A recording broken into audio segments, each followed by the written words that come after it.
Horns और बाकी musical instruments का शेप ऐसा क्यों होता है? इसका जवाब देने के लिए करीब 1 साल पहले मैंने सोचा कि मैं इसे लेकर इतना बड़ा बनाऊंगा। और मैंने अपने चैनल के लिए कभी इतनी बड़ी चीज नहीं बनाई। तो हर बार की तरह हमने पहले इसका एक छोटा प्रोटोटाइप बनाया ताकि हम ये देख सकें कि हमें आगे जाकर किन चुनौतियों का सामना करना पड़ेगा। तो हमने एक प्लास्टर मोल्ड बनाने से शुरुआत की जिसका आकार एकदम सही हो, फिर उस पर एक जेल की कोटिंग चढ़ाई और फिर पॉलिएस्टर रेजिन और फाइबर ग्लास की 3 लेयर्स भी।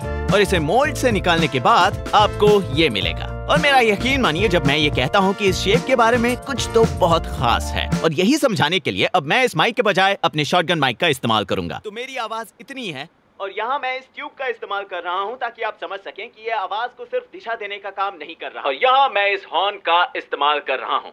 आप मुझे फुसफुसाते हुए भी सुन सकते हैं। कमाल का है ना?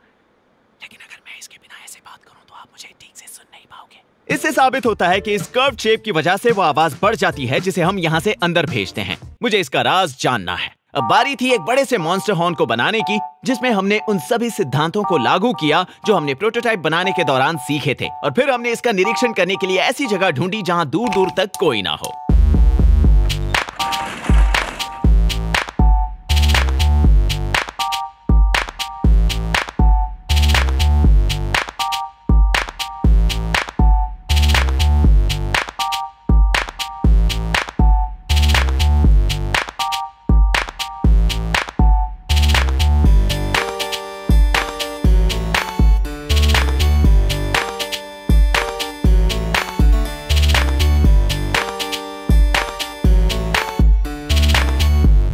क्या तुम मुझे सुन सकते हो?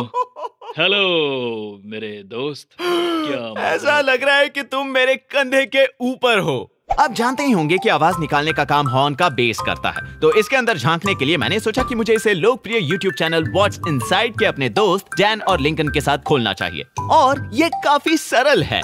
इसके अंदर ये पतली सी गोल मेटल प्लेट है या डायफ्राम। 100 PSI वाली हवा अंदर आती है और इस डायफ्राम से कुछ इस तरह से गुजरती है कि ये वाइब्रेट करने लगता है, वो भी 1 सेकंड में 110 बार, जिससे एक प्रेशर वेव बनता है जो यहाँ से निकलकर सीधा आगे बढ़ता है। और फिर वो पल आ ही गया जिसका हम सबको बेसब्री से इंतजार था, क्योंकि 8 महीने बाद भी हम में से किसी ने इसकी आवाज नहीं सुनी थी। और लिंकन ने तो इसे देखा तक नहीं, क्योंकि हमने उसे कार में रुकने को कहा। तो क्या तुम अपने सरप्राइज के लिए तैयार हो? हाँ। 1 2 ये सुनो। कान फट गए ना? वाओ, तो ये था सरप्राइज। क्या तुम्हें अच्छा लगा? लेकिन सरप्राइज ये नहीं, वो है। हाँ? तुम्हारे पीछे मुड़कर देखो। वाओ। लेकिन इसे बजाने से पहले चलिए ये देखते हैं कि हमारे कान कैसे काम करते हैं और हॉर्न्स का आकार ऐसा क्यों होता है। अब मान लीजिए कि ये जेलो ब्लॉक एयर मॉलिक्यूल से बना है। अगर डायफ्राम हवा के मॉलिक्यूल्स को यहाँ पर मारता है तो वो मॉलिक्यूल्स आपस में टकराकर एक चेन रिएक्शन बनाएंगे जब तक इस जेलो ब्लॉक के दूसरी तरफ हलचल नहीं होती। और यहाँ पर आपका ईयर ड्रम है, तो ये भी हॉर्न डायफ्राम के साथ आगे पीछे हिलने लगता है इनके बीच इन सभी एयर मॉलिक्यूल्स के आपस में टकराने की वजह से। इसे एक प्रेशर वेव कहते हैं और हवा के माध्यम से ध्वनि इसी तरह यात्रा करती है। और अगर हॉर्न डायफ्राम एयर मॉलिक्यूल्स को इतनी तेजी से हिलाए तो उसे कहते हैं हाई फ्रीक्वेंसी, और यही होती है हाई पिच। लेकिन अगर वो डायफ्राम इसे धीरे धीरे हिलाए तो उसे कहेंगे लो फ्रीक्वेंसी, और इसी को कहते हैं लो पिच। ठीक है, लेकिन इसका आकार ऐसा क्यों है? इसका लेना देना है इंपीडेंस मैचिंग से। तो हालांकि ये हॉर्न डायफ्राम इतना सख्त और मजबूत है, ये हवा को धक्का तो देता है लेकिन हवा पर ज्यादा असर नहीं पड़ता। बिल्कुल वैसे ही जैसे आप एक कागज के टुकड़े को मुक्का मारकर फाड़ नहीं सकते। तो हॉर्न के कर्वी आकार के बिना डायफ्राम आगे पीछे तो हिलता है, लेकिन इससे वो एयर मॉलिक्यूल्स को धक्का नहीं दे पाता। हालांकि इसकी दूसरी तरफ जेलो हिल रहा है, पर उतना नहीं, क्योंकि इस छोटे से क्षेत्र में हवा काफी हल्की और कमजोर है। इन मॉलिक्यूल्स को ठीक से धक्का देने के लिए आप इसके मुंह को कर्वी बनाते हैं डायफ्राम के ठीक सामने। आप देख सकते हैं कि अब ये ईयर ड्रम ज्यादा जोश के साथ वाइब्रेट कर रहा है, क्योंकि अब इसका इंटरफेस बेहतर है। तो एक हॉर्न से आवाज बढ़ती है इसलिए नहीं क्योंकि वो एम्पलीफाई हो रही है, बल्कि इसीलिए क्योंकि वो कंजर्व हो रही है। और ये सही भी है, क्योंकि एम्पलीफाइंग का मतलब सिस्टम में पावर डालना है, जिसके लिए यहाँ कोई बैटरी नहीं है, बस है तो सिर्फ एक हॉर्न जो आवाज बढ़ाता है। इंपीडेंस मैचिंग के जरिए आप इन ध्वनि की तरंगों का एरिया बढ़ाते हैं ताकि ये एयर मॉलिक्यूल्स को धक्का दे सकें, जिससे एक बेहतर चेन रिएक्शन बनता है और कानों तक ज्यादा ऊंची आवाज पहुंचती है। अब चलते हैं वीडियो पर। कान फट गए ना? वाओ, तो ये था सरप्राइज। क्या तुम्हें अच्छा लगा? लेकिन सरप्राइज ये नहीं है, वो है। हाँ? तुम्हारे पीछे मुड़कर देखो। वाओ।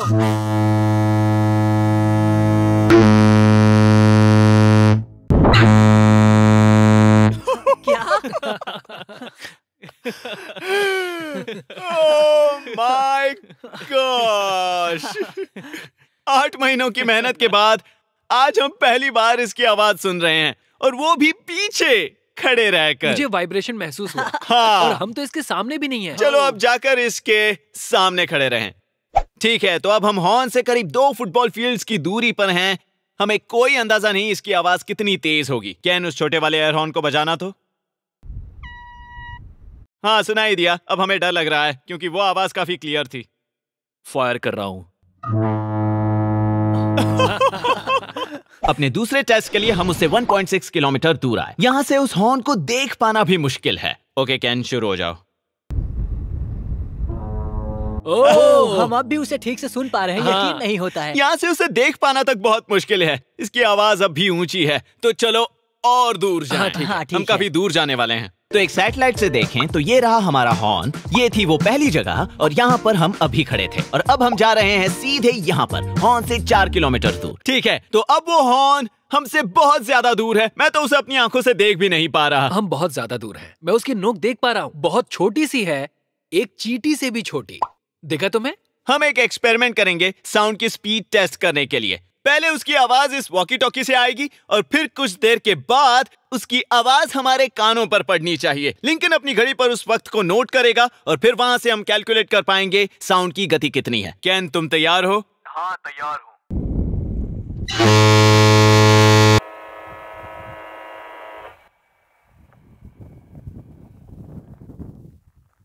आती ही होगी।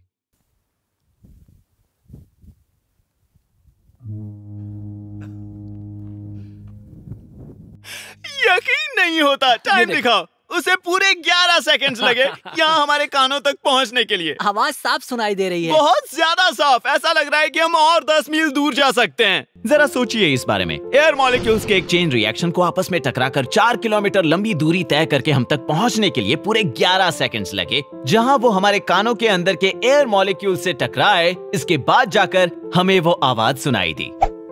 हाय, अगर मैं चिल्लाऊं तो क्या होगा?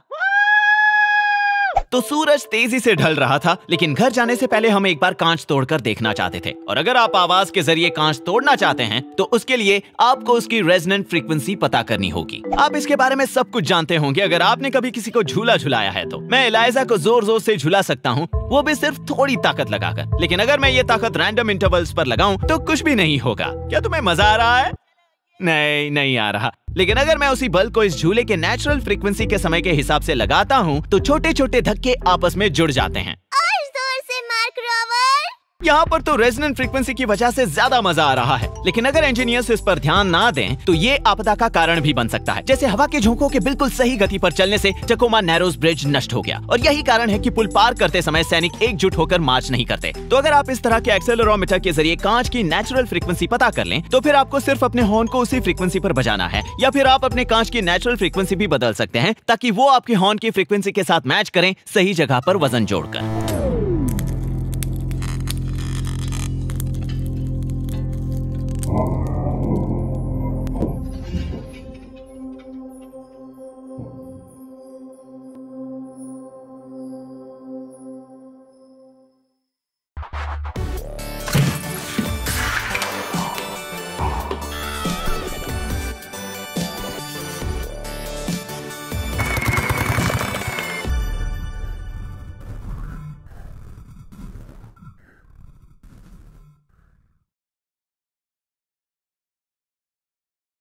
और जोर से मार्क रोवर। मजा आ रहा है ना?